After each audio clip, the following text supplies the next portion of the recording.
Yay, it's a Labut's Python Pit bonus. This activity involves us creating a game, kind of like this example here. In the example, people are given a starting point in the game, in this case a dark room. They're told they're in a dark room and they need to either go to the left or go to the right, and they don't know what'll happen when they make these choices. So we'll create a function that asks them, will you like to go to the left or right? Let's say they choose to go to the left. That would make them go into a bear's room, and there'd be a function in the program for what happens in the bear's room.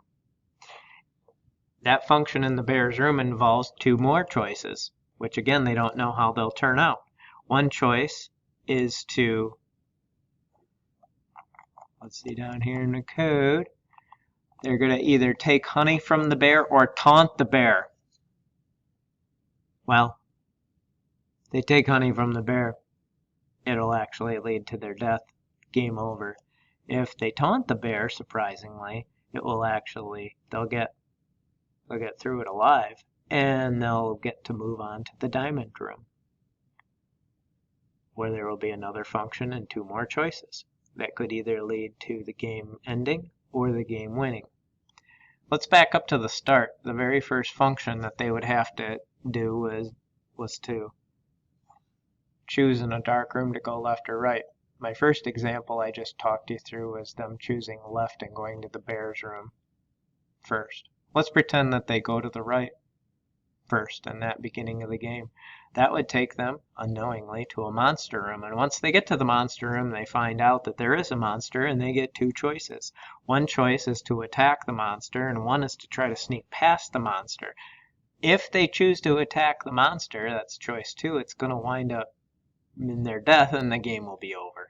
Choice 1, which is to be sneaky, will allow them to survive, taking them onto the diamond room.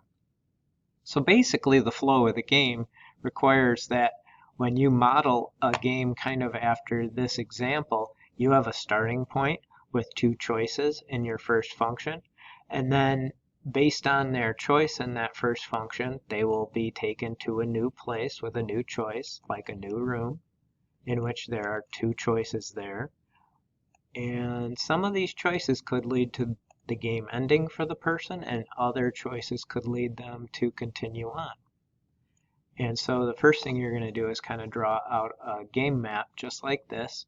Well, not exactly like this, something you've made up with your own planned out questions that you think you'd like to do that could lead a person through some options. Yes, like one way or the other, and there could be game over pitfalls that they could encounter, or they could have the benefit of moving on. So just to give you a little flavor of what's going on here, there's a function in this example for the start of the game, where start is the name of this function and it is defined. And basically it's pretty simple. When the start function is run in the program, it'll print you're standing in a dark room and there's a door to your left and right. Which one will you take, L or R? And then the person needs to type something in. Whatever they type in will be their answer. Their input will be their answer. So if they type an L or they type an R, it has different consequences. If they type an L, well, look at this. This is really simple. It's going to then tell the computer to run another function called bear room. You might be wondering, well, what's that? Well, we haven't created the bear room function yet, but we will.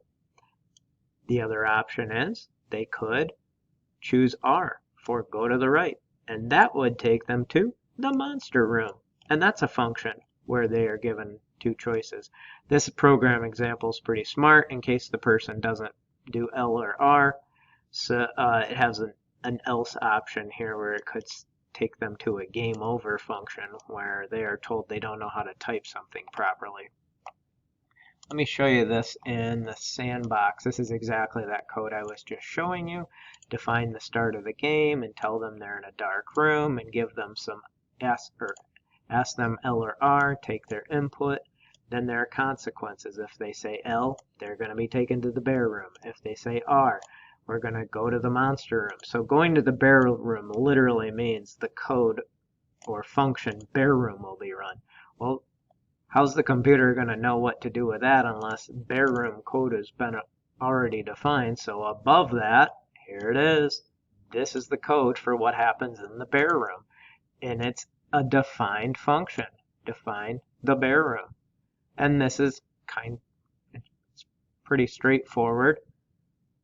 It's going to say a few things like, there's a bear in here, and behind the bear is another door, and the bear's eating tasty honey. What will you do, number 1 or number 2? Take the honey or taunt the bear. By the way, there's a little trick for getting Python to drop down to a new line, /n. So anyways, the person has these choices: taunt the bear, take the honey. Whatever they put is assigned to the variable answer, and then if their answer is 1, game over, the bear killed them. If their answer is 2, they get to go to the diamond room because they survived. And if they are unable to put in a 1 or 2, it will say game over, you don't know how to type. Again, game over here is a function, and this is an argument that's going to be sent to it, but we haven't defined that yet. We haven't defined what the diamond room is yet. Still down here, if they chose R and wanted to go to the monster room right at the start, that hasn't been defined. So I have to one at a time slowly define these different possibilities. Here's the monster room.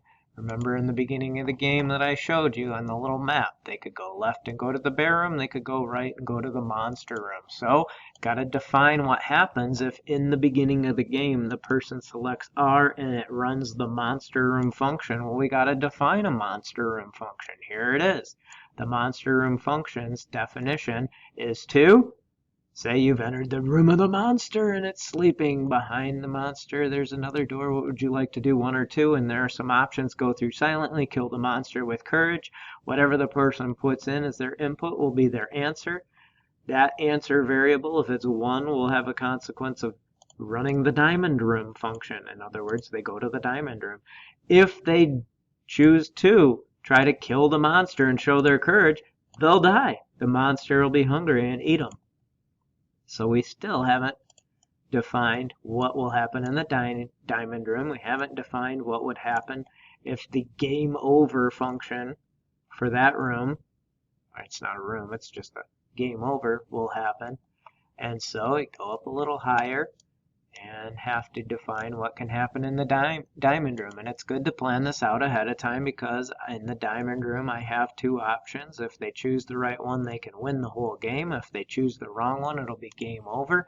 So in the diamond room, that you have to define what that function will be, and it will be to print you're in a room of diamonds and there are 2 choices.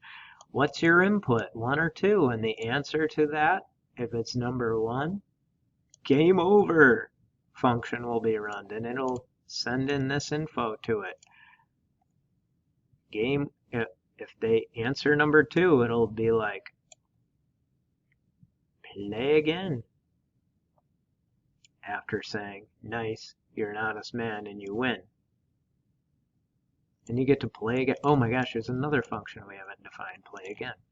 So, the only function at this point that hasn't been defined of all of these rooms is what happens when it keeps saying game over. Well, you have to keep putting these one above the other so that the computer knows what they are when it encounters them. So since it keeps saying game over below, game over's function has to be defined up higher. And the game over function will require a reason to be put in. That's why every time the game over function gets called down here, there's some text with it. And that's because it's going to be text used as the reason. So define the game over reason, print on a new line the reason, and say print game over. And then it can ask them if they want to play again. Or it can make them play again, I guess is what this is going to do. And that's still yet another function that has to be defined. So define play again. Do you want to play again? If their answer is yes, run the start function again. If their answer is no, run the exit. Exit the program. So anyways, for each of these rooms and game over and start, there's a function that can be run, and it's pretty simply named, like bear room with parentheses and monster room with parentheses, and they are called up depending on what is done in different circumstances in the game. And the easiest way to set this up is to map out what you'd like your questions to be and what possibilities you could flow through in the game, leading to good things or bad. And then one at a time, like I showed you, go to the start and make your first function called the start. Define what it's going to be called. Define what will be told to the person, what kind of input they're going to have to give, and define what will happen when they give these different kinds of input. It'll send them to the bear room function, or it'll send them to the monster room function in this example, or the game over function with an argument sent with it that they don't know how to type. Thanks for watching. I hope this helps get you started with this example. And remember that all of the code I just showed in the sandbox is described with its logic word for word and laid out one at a time right here if you'd like to see it in a text format instead of Lobot talking at you. Thanks for watching the Python Pit bonus.